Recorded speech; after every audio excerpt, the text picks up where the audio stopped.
Everything is okay. Yeah.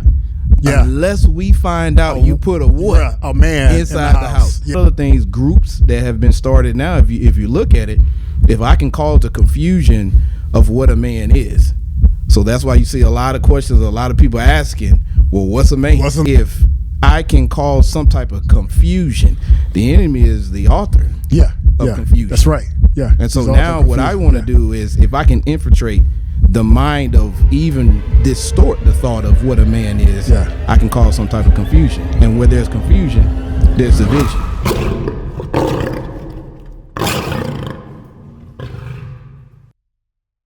What is up, everyone? Welcome to another episode of Arise, Men's Empowerment and Achievement. I am your host, Terrence Matthews. I'm so excited to have you guys join us from wherever you are out there in YouTube land. I have a special guest in the studio with me, a brother I've been knowing for quite over 10 years, huh? Yeah. About 10 years now? It's been a while. Yeah. Man, been knowing this brother. Yeah, been knowing this brother for quite a long time.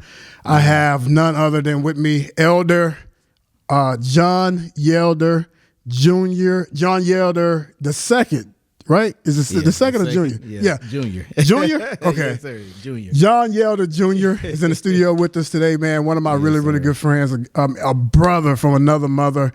Thank you so much for coming to the studio with us to share with our viewers on YouTube. Yes, well, it's an honor for you to invite me on to speak with you.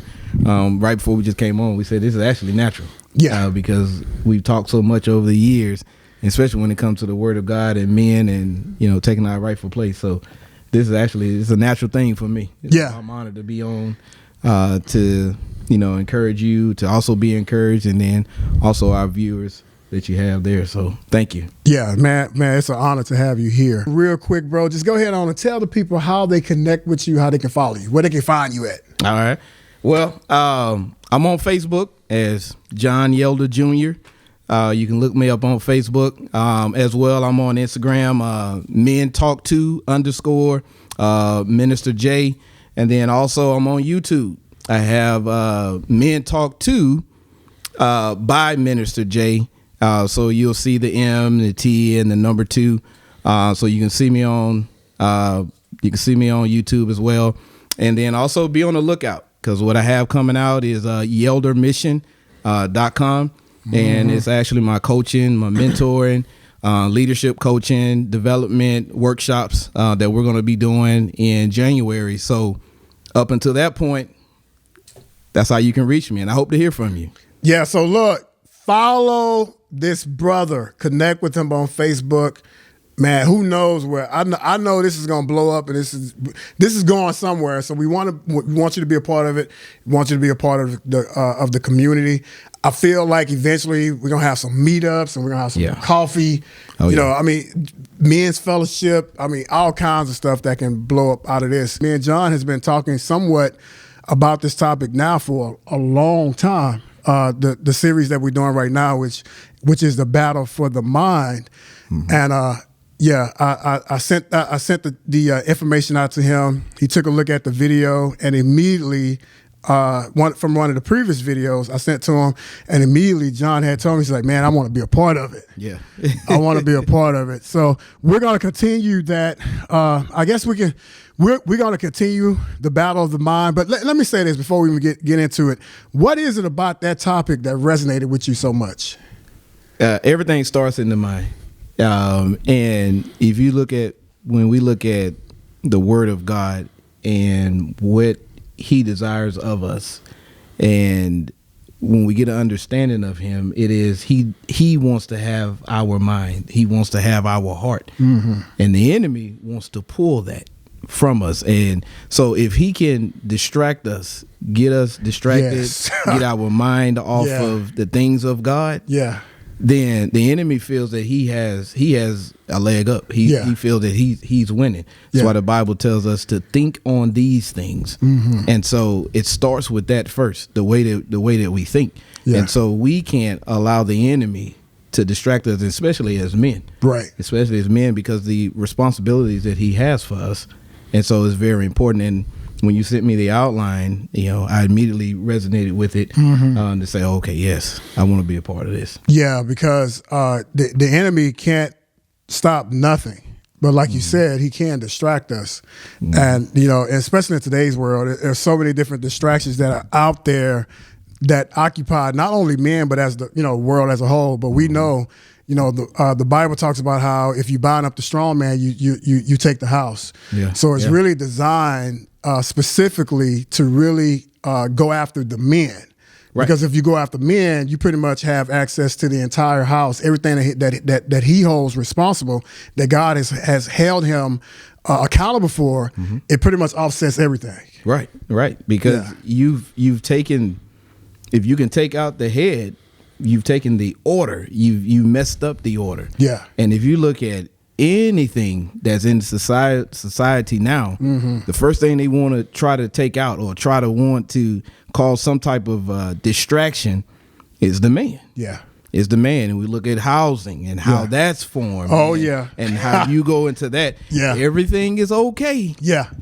Yeah. Unless we find out you put a man inside the house. Yeah. Other than that, I'll take care of you. Yeah. We'll give you this, we'll give you that. Yeah. But the minute we find out you put a man in there, now you don't qualify. Yeah. Yeah. So there's a lot of things that is aimed at the man, aimed at men. Yeah. And then a lot of the things, groups that have been started now, if you look at it, if I can cause the confusion of what a man is. So that's why you see a lot of questions, a lot of people asking, well, what's a man? What's a man? Yeah. Because, and you and I know what a man is. Yeah. We can provide the definition, but if I can cause some type of confusion, the enemy is the author of confusion. That's right. Yeah. And so now what I want to do is, if I can infiltrate the mind of, even distort the thought of what a man is, I can cause some type of confusion. And where there's confusion, there's division. Yeah. Yeah. Keep going. So. Keep going. Yeah. There's division. Yeah. Yeah. So then you have the division. Yeah. And once you have a divided house, the house can't stand. The house cannot stand. Yeah. It's impossible. And so everything, it links towards each other. And then once you have a house that's divided, if the enemy say, okay, now it's an agenda. Everything is all based off an agenda. And so the enemy starts looking at, now I have the division that I need. Now, because there's a divide. Yeah. Now what I can do, now I can talk to the woman by herself. I can put things in that I want to put in to the woman's mind. Yeah. Or I can talk to the husband. I can put in his mind on what I would want to say. And so even in the beginning of time, when we look at Adam and Eve, the conversation that Eve was having, how was she having that conversation? Yeah. It was all for division. Yeah, it was. Adam was somewhere else. Yes. Yes. And she was in another place. Right. So, and the Bible goes in and it states who he had that conversation with. Yeah. Because he knew. Yeah. Okay. Of course. So, what I'll do, because they are divided. Right. And they're not in the same place. Now, because I can do that, now let me attack the woman. Yeah. Let me go to her. Yeah. And so when I go to her, now Eve is entertaining an inappropriate conversation that she should not have been having. Right. Yes. And because she's entertaining an inappropriate conversation, you shouldn't even been having that conversation at all in the first place. Yeah. Yeah. But because she was isolated by herself, now that's how that conversation, it turned out. That's how it grew. And that's because the foundation of the inappropriate conversation, who are you listening to? Yeah.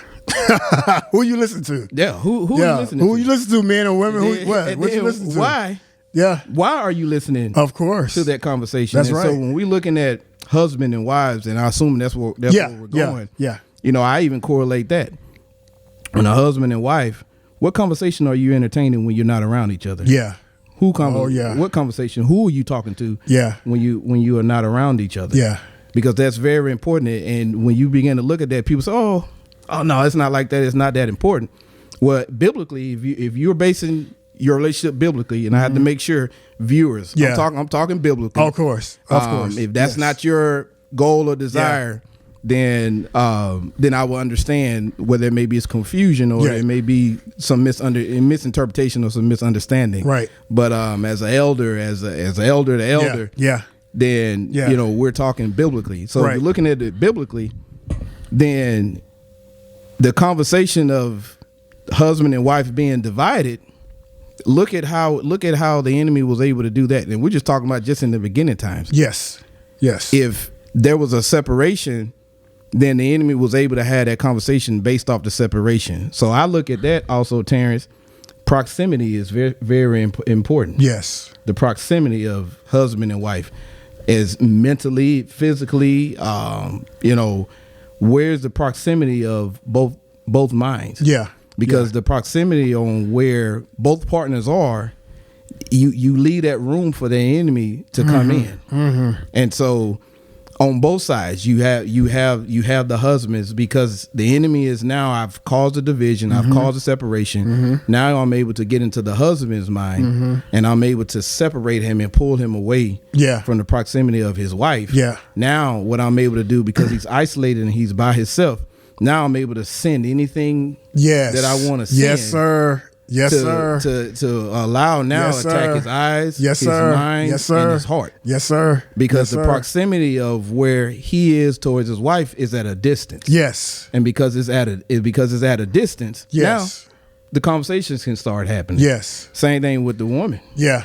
Well, where am I in the proximity of my husband? Yes. Where am I in the proximity of us being on the same page, going the same route, mindset wise, thought wise? Oh yeah. And if we're not on that same page, or we're not trying to have the same goal, then what the enemy starts doing, now he starts sending in anyone where any type of inappropriate, I call them inappropriate, inappropriate conversations start happening.